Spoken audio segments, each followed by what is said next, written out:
안녕하세요. 크립토TV입니다. 이번 시간에는 홍콩에서 인정한 우량 코인 30종이 공개됐다고 하는데요. 한번 살펴보시죠. 그 전에 지난 주말에 있었던 뉴스 잠깐 살펴봅니다. 비트코인 ETF 지금 수수료가 미국에서 압도적으로 낮죠. 그래서 독일이나 캐나다 등 다른 유럽이나 이제 북미 쪽의 다른 나라들도 그 비트코인 예전에 ETP라고 하는 상품에 있었던 거, ETF에 있었던 게 다 지금 어디로 온다? 다 미국으로 빨려 들어오고 있습니다. 제가 이걸 보면서 느낀 생각은 역시 ETF는 압도적으로 미국에서 강합니다. 미국이 ETF는 뭐 90 몇 프로 이상이 전 세계 ETF 다 가져가고 있죠. 미국이 1위다. 두 번째, 비트코인만 그럴까요? 이더리움, 뭐 추후에 다른 알트코인들 여러 가지 ETF 상품들 나오면 그 알트코인들도 파생 상품들도 결국 미국으로 다 이런 식으로 아마 빨려 들어가지 않을까라는 생각이 듭니다. 자, 그레이스케일이요. 이더리움 현물 ETF 수정본을 제출했습니다. 이게 이제 그 사실 중요한 그 단계죠. 예전 비트코인만큼은 아닌데 어찌됐건 그레이스케일이 지금 첫 번째 이렇게 수정본을 낸 것 같습니다. 다른 이더리움 이제 신청자들, ETF 신청자들의 동향 지켜볼 필요가 있겠다. 수정본 미팅 많을수록 ETF의 뭐 승인 가능성이 높아진다고 볼 수 있겠죠. 자, 최근에 밈코인 열풍이 불고 있습니다. 이제 블룸버그에서 이게 단순한 투자 열풍 그 이상이다. 이제는 뭐 밈이 이제 소위 뭐 이런 뭐 잡코인 이런 취급을 받던 때와는 조금 위상이 달라졌습니다. 뭐 비트코인이랑 비교 자체가 안 되고요. 다 솔라나 기반 밈코인 이게 WIF라고 하는 뭐 도구 위펫이라고 하는 코인이 있는데요. 지난해 12월이 출시됐는데 몇 프로 급등했다? 20만 퍼센트 급등. 자, 봉크라고 하는 이 코인은 1년 사이에 4만 퍼센트 어마어마하죠. 근데 한 가지 참고로 아시면 좋을 게 소위 이제 제일 잘 나가는 밈코인 탑 10을 뽑으면요. 그 중에 8개 밈코인이 어디 위에 론칭됐다? 솔라나 위에 론칭이 됐습니다. 최근에 솔라나 가격의 상승과 무관해 보이지 않습니다. 작년 11월이네요. 자, 홍콩에서 현물 암호화폐 ETF 허용을 검토한다. 사실 이 얘기가 작년부터 꾸준히 나왔었거든요. 근데 아직까지 승인이 안 되고 있죠. 뭐 지금 심지어 비트코인 현물 ETF 신청조차 안 한 곳도 생각보다 많거든요. 그런데 이제 홍콩의 입법자들이 그러니까 그 법을 이제 입법하는 사람이겠죠. 규제 당국이 정부에 미국 따라서 빨리 현물 비트코인 ETF 좀 승인할 것을 촉구합니다. 이것을 이제 촉구합니다. 1월 이제 12일자이기 때문에 미국에서 1월 10일자로 미국 그 비트코인 현물 ETF가 승인이 됐었지 않습니까? 우리도 빨리 서둘러라. 그 다음에 1월 19일 미국 다음은 중국. 자, 홍콩에서 2달 이내에 비트코인 현물 ETF가 나올 것이다. 이런 기대감이 있었는데 2달 내, 지금 뭐 2달이 이제 넘어가고 있죠. 아직까지도 뭐 별다른 소식은 없어 보입니다. 뭔가 얘기는 분명히 주고받고 있을 겁니다. 자, 3월 13일이 되니까 이제는 홍콩 투자자들 그리고 이제 거래소 관계자들이 비트코인 ETF 지금 빨리 승인 좀 해줘라. 우리 지금 많이 늦었고 가격 너무 많이 올랐으니까 이거 그 투자자들한테도 손해다. 어, 제가 이런 것들을 보면서 이제 올해 어떤 일들이 이제 투자하고 있는 우리한테 중요한 요소들이 될 것이냐. 자, 첫 번째, 계속 제가 반복적으로 말씀을 드릴 겁니다. 중요한 건. 올해 연준에서의 금리 인하, 그리고 경기 침체의 가능성, 금리 인하한 이후에 조금 지나서 과거 수십 년의 사례를 보면 경기 침체, 주식이 거품이 한번 싹 빠질 때 코인도 같이 한번 조금 어려움을 겪을 가능성 전 있다고 말씀을 드리고 있죠. 두 번째, 이더리움 현물 ETF의 승인 여부.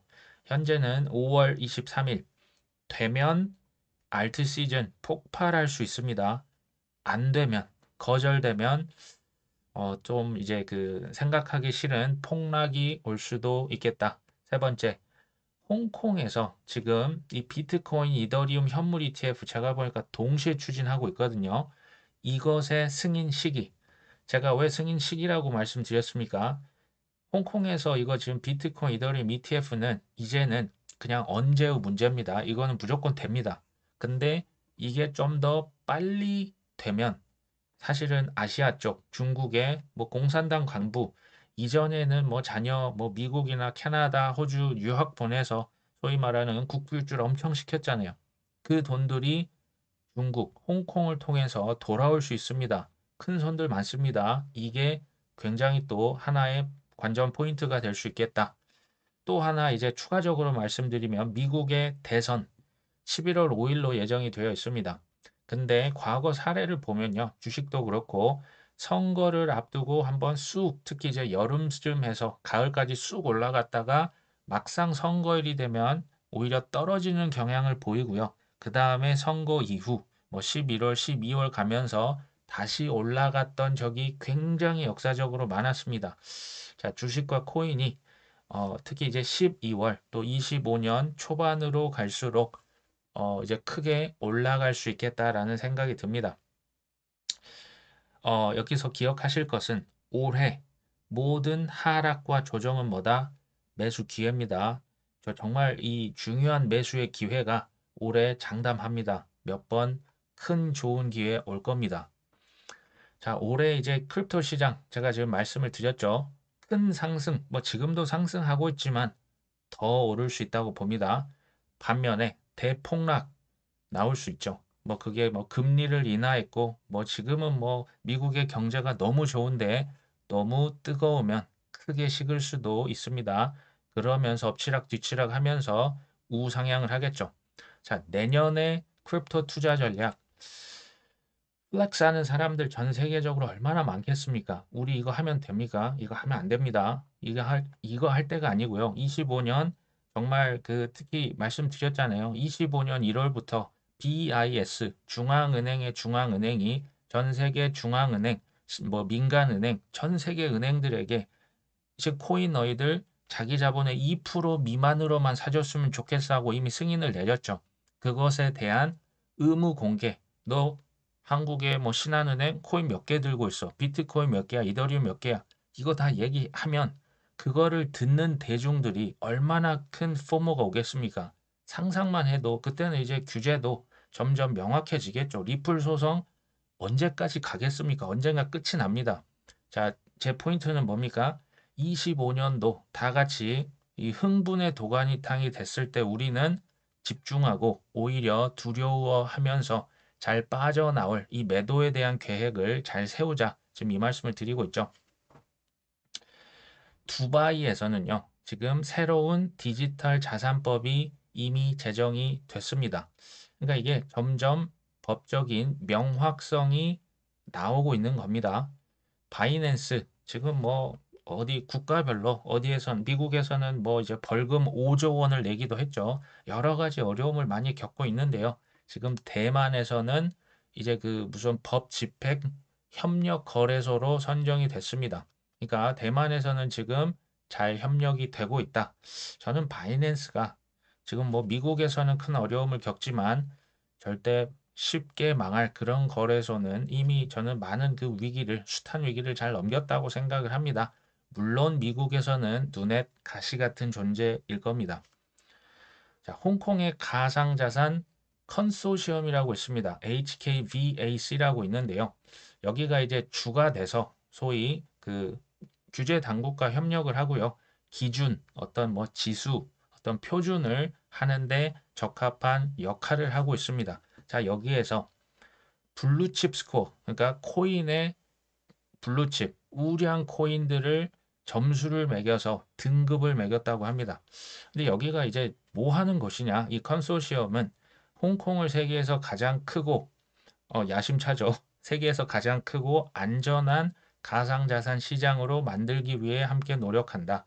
중국의 증권감독관리위원회 인가기관과 연계해서 가상자산 거래소에 대한 신용 등급, 그러니까 이제 너희들은 1등급이야, 2등급이야, 3등급이야. 이 지금 등급을 매긴다는 거죠. 그 다음에 가상자산 상품 등급 제공, 데이터 자료 조사했던 그 데이터를 제공을 해주고 대표적인 시장의 지수와 지표를 제공하겠다. 벤치마크 지수, 그러니까 S&P 500 같은 지수를 내가 만들겠다. 뭐 여러 가지 정보를 하는 어떤 공공 그 이익을 위해서 일하는 그런 집단으로 보입니다. 자, 여기에서 지금 투자자 규제기관 시장 참여자들에게 가상자산 관련 위험을 평가하는 일관된 독립적인 기준을 제공하기 위해 지금 스코어를 도입했다. 그리고 여기 글로벌 라지 인덱스 블루칩 지수, 그러니까 라지캡 펀드라 보시면 돼요. 우량 코인들만 모아놓은 어떤 그런 지수도 지금 만들었다는 얘기죠. 이거 제가 조금 그 설명을 드리면, 자, 월가가 비트코인만으로 만족한다고요? 아니죠. 비트코인 말고 이더리움 말고 솔라나 여러 가지 각종 파생 상품. 자, 계속 말씀드리죠. 선물, 뭐 선물은 예전부터 있었고요. 뭐 옵션이다, ETF다, 지수다, 뭐 어떤 펀드다, 이름도 모르는 파생 상품 월가에서 엄청나게 팔고 있습니다. 주식으로 예를 들면 그냥 아마존 주식만 사는 게 아니고요. 보통 S&P 500 지수에 투자를 하죠. 나스닥도 나 이거 개별 종목 잘 모르겠어. 그냥 ETF에 그냥 이렇게 뭐 인공지능 ETF 거기에 그냥 분산 투자를 하는 경향이 많습니다. 다우존스 지수에 투자를 할 수도 있고요. 뭐 ETF 펀드 사실 어마어마하게 많습니다. 마찬가지로 지금 미국에서 코인 지수가 있습니다. 이미 사실 나와 있습니다. 이것을 제가 계속 강조를 드리는데요. 나스닥, 그러니까 기술주 거래소잖아요. 나스닥에서 코인 지수를 이미 만들었습니다. 그리고 CME는 뭐 시카고에 있는 세계 최대 선물 거래소죠. 여기에서도 벤치마크를 만들기 위해 코인들을 콕 찍어서 지수를 만들었습니다. 이미 만들었습니다. 주식으로 치면 S&P 500 지수처럼 우량 코인들 지금 이미 지수를 만들었죠. 지금 이거 똑같은 걸 누가 한다고요? 홍콩이 하고 있습니다. 홍콩 뒤에 중국이 있죠. 중국에서 코인 지수, 이게 바로 지금 HKVAC의 글로벌 블루칩 지수다. 말씀드렸죠. 정보를 제공하고 기준을 제공해 줍니다. 그 다음에 투자자들에게 이 지수를 제공하겠죠. 그러니까 지수에 그냥 투자하는 사람도 많아질 겁니다. 뭐 하려고 할까요? 수익을 가져가기 위해서 합니다. 제가 이 홈페이지에 한번 가봤습니다. 자, 블루칩 암호화폐의 등급이 이렇게 나와 있고요. 자, 지금 한글로 이렇게 번역을 한 겁니다. 그 다음에 암호화폐 지수도 나와 있죠. 이게 이제 뭐 중국의 광동어로 돼 있어서 그 크립토 평가 방법 기준까지는 제가 이게 뭔지는 정확히는 모르겠지만 우량 코인을 이렇게 점수 뭐 10점대로 나눠서 90에서 100점, 80에서 89점 이렇게 쭉쭉 나눠놔서 프라임 등급, 뭐 어퍼 하이 등급, 상중 하로 나눠서 세분화 시켜놨습니다. 자, 블루칩 암호화폐 등급 1위 뭘까요? 당연히 비트코인이겠죠. 지금 93점입니다. 이더리움은 88점, 3위가 테더네요.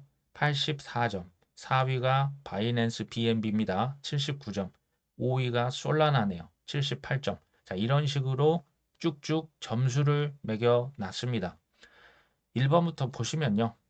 아까 말씀드렸던 비트코인, 이더리움, 테더, 바이낸스 BNB죠. 솔라나, XRP, USDC, 스테이블 코인이죠. 에이다, 아발란체, 도지코인, 폴카닷, 트론, 폴리곤, 체인링크, 톤, 쉬바이누죠. 라이트코인, 다이, 비트코인 캐시, 유니스왑, 그 다음 코스모스 아톰, 인터넷 컴퓨터, 니어 프로토콜, 스텔라 루멘, 리오는 그 거래소 코인입니다.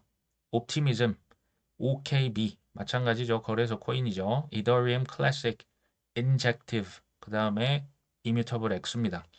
자, 이 코인 순위가요. 이미 눈치채신 분들 있을 수 있지만 대개 코인의 시가총액과 거의 흡사합니다. 그러니까 지금 홍콩에서는 코인 시가총액이 높은 코인을 지금 가중치를 많이 두고 있다라는 결론이 나오겠죠.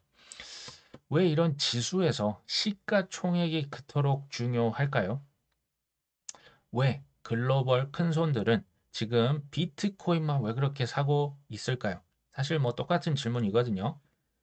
뭐 가장 현실적으로 비트코인 현물 ETF 승인이 됐기 때문에 비트코인 위주로 살 겁니다. 그것도 있지만 이제 대개는요.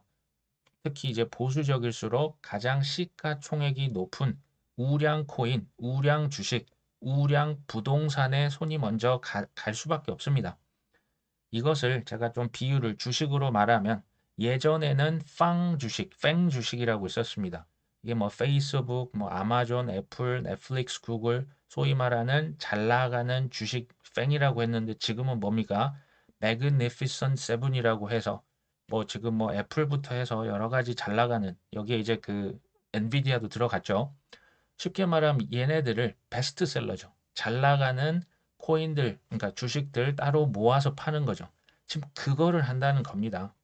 자, 비트코인 다음에 순위가 뭡니까? 이더리움이죠. 시가총액 2위는 이더리움입니다.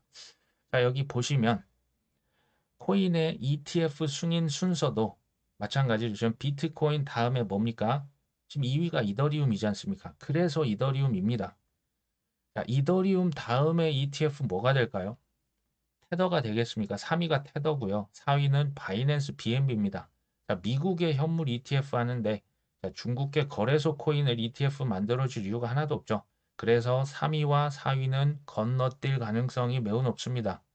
그 다음 뭡니까? 솔라나입니다. 6위는 XRP입니다. 7위는 이제 스테이블 코인이니까 넘어가고요. 8위는 카르다노 에이다죠. 9위는 아발란체입니다. 그 다음 10위가 도지코인이죠. 자, 이렇게 꼭 된다라고 하기보다는요. 그리고 이게 올해 이게 다 뭐 ETF가 승인이 된다? 그건 저도 모르겠습니다. 불확실합니다. 근데 제가 아는 것은 확률적으로 가능한 순서는 이 시가총액을 무시할 수 없다는 거죠. 여기에 이제 스테이블 코인 제외하고요. 중국계 코인을 아마 제외할 가능성이 높겠다. 자, 처음에는 우량 코인, 비트코인, 이더리움 하겠죠. 근데 그 다음에는 어떻게 될까요? 전통 투자 전통 투자자, 이제 주식 투자자라고 해도요. 뭐 이제 채권 투자도 많이 하시고 금도 많이 하는 보수적인 투자자가 있는 반면에 좀 공격적인 사람들도 있을 겁니다. 주식의 비중, 특히 뭐 나스닥, 기술 주식, 인공지능, 뭐 애플 이런 주식에 좀 비중을 많이 넣는 사람이 있고 이미 비트코인을 일부 담은 공격적인 사람들도 있겠죠. 그리고 어떤 또 투자자들은 주식을 지금 예로 들면요. 나는 미국 주식만 할 거야. 이런 분들 있습니다. 아니야. 나는 좀 섞어줄 필요가 있어. 선진국, 유럽이나 일본이나 중국, 뭐 중국이 뭐 개도국이긴 하죠. 선진국 위주로 할 거야. 아니야. 나는 뭐 이제 발전 가능성이 높은 브릭스 주식을 할 거야. 러시아나 중국이나 인도 위주로 할 거야. 또 어떤 분들은 가치주를 좋아하는 분들이 있고 기술주를 좋아하는 분이 있고 난 배당을 많이 받는 걸 선호하는 사람이 있어. 제가 말씀드린 게 뭡니까? 투자 성향이 엄청 다양하다는 얘기입니다. 근데 여기에 인간의 탐욕, 월가의 탐욕이 만나면 엄청나게 다양한 파생 상품, 지수, ETF, 펀드들 그래서 나옵니다. 자, 가장 대표적인 파생 상품이 뭐라고요? 탑 10 펀드, 빵 주식, 매그니피선 세븐, 코인은 지금 탑 30자리를 지금 홍콩에서 이미 계획을 하고 있는 겁니다. 탑 10일 수도 있고 탑 20, 탑 30 이런 크립토 펀드들 되게 중요할 겁니다. 왜 그럴까요? 이렇게 나와주면 비트코인 ETF처럼 이게 이제 상품화되고 지수화되면 글로벌 기관들이 사기가 편합니다. 혜택받을 가능성이 매우 높다. 홍콩을 제가 말씀드렸죠. 미국에서는 나스닥 지수에 들어가는 코인 CME 벤치마크 코인들 있다 없다 이미 나와 있습니다. 이런 코인들이 확률적으로 채택받을 가능성, 가격이 올라갈 가능성이 높다라고 말씀을 드릴 수 있겠죠. 아까 그 홍콩 HKVSE 라지캡 펀드 이 30개 묶어서 팔면 아마 이제 뭐 코인에 대해서 잘 모르시는 분들 그래도 제일 좋은 코인 30개 묶었다고 하니 조금은 안심이 들지 않을까요? 제가 지금 뭐 고인물들 투자자 이런 분들 말씀드린 게 아니고요. 코인에 처음 이제 들어오는 뭐 기관이랄지 조금 공격적인 사람들을 말씀을 드리는 거죠. 뭐 복습 말 나온 김에 복습 한번 해보시죠. 나스닥에서 크립토 인덱스 이제 NCI라고 하는데요. 여기 들어간 코인이 뭘까요? 비트코인, 이더리움, 체인링크, 라이트코인, 아비트럼이 여기 들어갑니다. 자, 폴카닷, 유니스왑, 스텔라 루멘 이게 작년 말 버전으로 지금 이게 업데이트가 됐었네요. CME라고 하는 곳에서 크립토 벤치마크를 만들기 위해서 코인들을 콕 집었습니다. 첫 번째 아베, 이제 에이브라고도 하죠. 알고랜드, 아발란체, 엑스인피니티, 비트코인, 비트코인 캐시, 카르다노, 체인링크, 칠리즈, 코스모스, 커브, 디센트럴랜드, 이더리움, 파일코인, 라이트코인, 폴카닷, 폴리건, 솔라나, 스텔라 루멘, 신테틱스, 테이조스, 유니스왑 뭐 우리가 많이 들어서 알고 있는 코인이실 겁니다. 여기에 하나 정도 추가하면 그레이스케일을 또 빼놓으면 약간 섭섭할 수 있죠. 이게 2023년 버전이긴 합니다. 4월 버전이지만 디지털 라지캡 펀드에 뭐가 들어갈까요? 비트코인, 이더리움, 카르다노, 폴리건, 솔라나. 자, 이것들 묶어서 라지캡 펀드로 지금 이미 판매를 하고 있었던 상품입니다. 자, 그레이스케일 Decentralized Finance, 그러니까 이제 디파이죠. 디파이 펀드에 어떤 코인이 들어갔냐? 유니스왑이 가장 많이 들어갑니다. 그 다음이 에이브라고 하는 코인, 커브, 신테틱스, 메이커다오까지 이렇게 5개를 묶어서 팔고 있습니다. 이거는 이제 스마트 컨트랙트, 스마트 계약 플랫폼 펀드인데요. 여기에 보시면 이더리움은 제외한다라는 얘기가 있습니다. 제가 분명 말씀드렸죠. 사람들, 투자자, 기관들, 특히 개인들 취향이 너무 다양합니다. 이더리움은 워낙 크기 때문에 약간 고수익을 추구하는 그런 분들을 위한 펀드겠죠. 카르다노, 폴리곤, 솔라나, 폴카닷, 아발란체, 코스모스까지 들어갑니다. 올해 1월 6일자 영문 기사. 자, 여기서부터는 조금 재밌어지실 수 있습니다. 그레이스케일 디지털 대형주, 아까 그 디지털 라지캡 펀드에 폴리곤을 빼고요. XRP를 추가합니다. 이게 이제 이미 1월 달에 벌어졌던 일인데요. 이제 비하인드 스토리가 이거죠. 작년에 SEC를 상대로 비트코인 이 ETF 재판에서 그레이스케일이 당당하게 SEC를 눌러버렸습니다. 자, 그 이후에 그 전이네요. 작년에 또 SEC가 리플 여기에서 1차 그 판결이 나왔죠. 리플이 일부 승소 판결 받았습니다. 거래소에서 파는 XRP는 그 계약 아니야.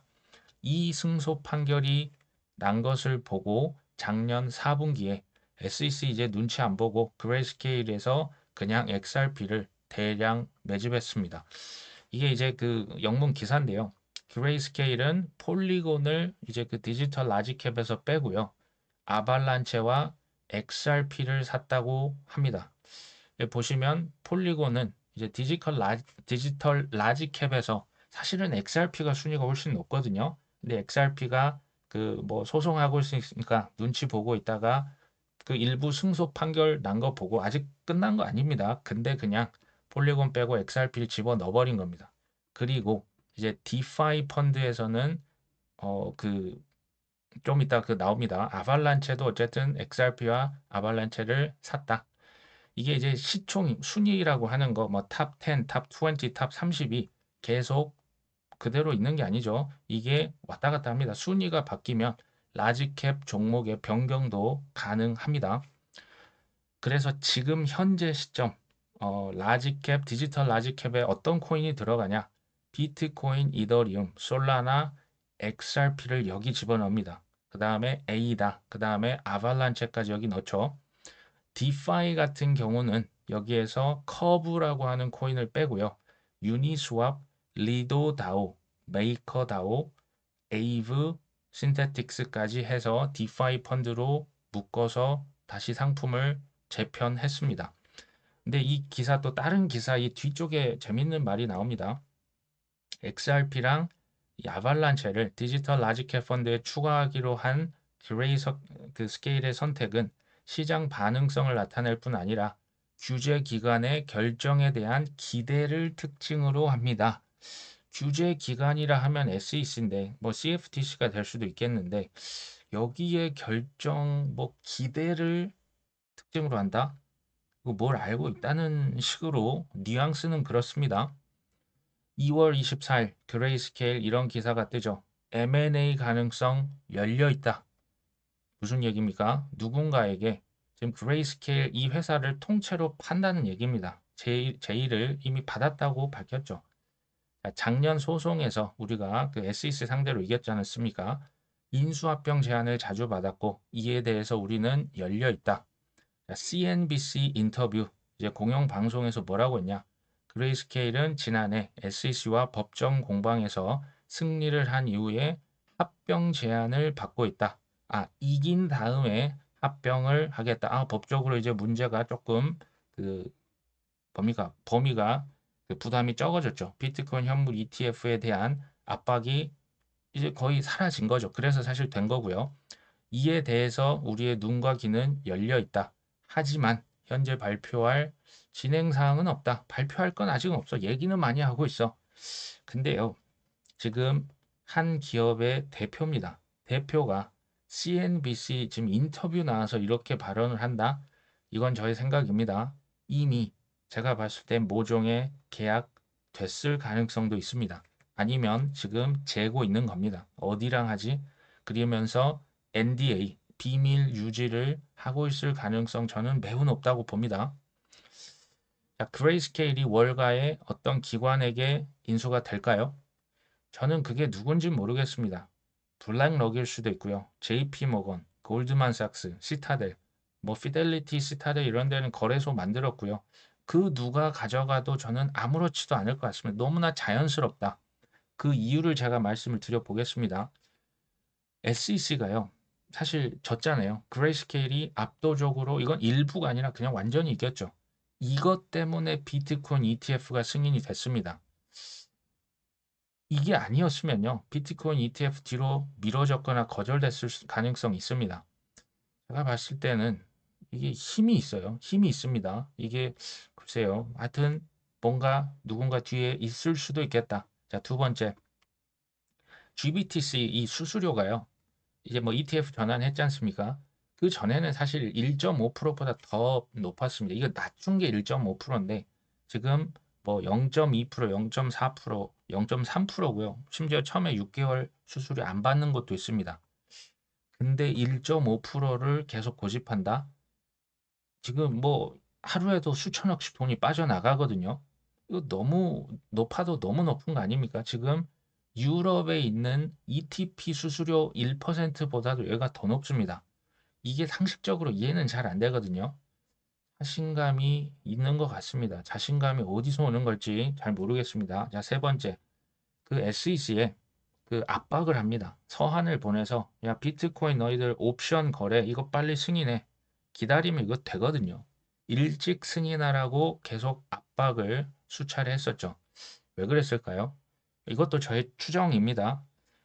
그 옵션 거래는 파생 상품이요. 이걸로 하면 수수료를 훨씬 더 많이 가져갈 수가 있습니다.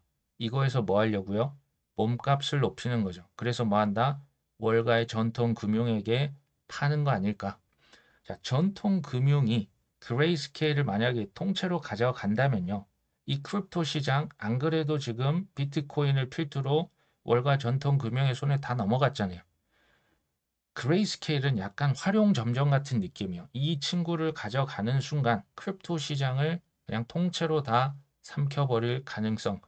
저는 이게 좀 자연스럽다 이겁니다. 이렇게 되면 이런 식으로 시장이 통째로 그들의 손에 들어가겠구나.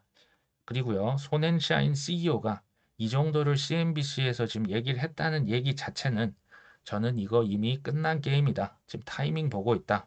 라는 생각이 사실은 듭니다. 결론은 뭘까요? 코인이 뭐 폭락을 하든 조정을 하든 저는 이미 답은 정해져 있다라고 봅니다. 코인의 미래는 밝아도 너무너무 밝습니다. 제가 여기서 오해하시면 안 되는 게 소음이 그렇기 때문에 더 많아요. 퍼드도 더 많고요. 변동성은 정말 극악무도합니다. 근데요, 저는 이게 다 초반이기 때문에 기회가 있기 때문에 소음도 많고 변동성도 크고 사건 사고도 많은 겁니다. 지금 법이 있습니까? 뭐 처벌할 규정이 있습니까? 글로벌 지금 국가마다 법이 다 다른데요. 서부 개척지대라고요. 그런데 이 미래는 사실 너무 밝죠. 답이 이미 정해져 있다. 쫄지 말자. 가격 뭐 이게 가격이 뭐 출렁출렁 한다고 물론 겁은 나겠지만 우리는 미래를 알고 있다. 자, 코인 투자가 그리고 하신다면 글로벌 기관들의 채택을 받은 코인 위주로 하면 좋겠다. 제가 아까 그 뭐 말씀을 드렸죠. 근데 그 종목보다 더 중요한 게 뭐다? 타이밍이다. 언제 사냐가 중요합니다. 뭐 강남 부동산 좋죠. 강남 부동산을 30년, 40년 전에 샀으면 뭐 어마어마하게 올랐겠죠. 아무리 좋은 자산도요. 비싸게 사면 손해 봅니다. 이 파는 것도 마찬가지죠. 가급적 산 날을 우리가 이제 막 그 흥분이 되고 막 빨간 날이 아니라 시퍼런 날, 푸르딩딩한 날 가급적 샀으면 좋겠다. 팔고 시장을 떠날 때도 막 이제 그 흥분이 돼서 그러니까 막 공포의 패닉셀만큼은 우리가 하지 말고 너무나 흥분돼서 아 이거 막 자랑하고 싶고 막 그 와이프에게 갑자기 막 어깨에 좀 힘이 들어가는 그런 날 파는 것을 고려해 보자. 자, 오늘 방송은 여기까지 합니다. 끝까지 시청해 주셔서 감사합니다.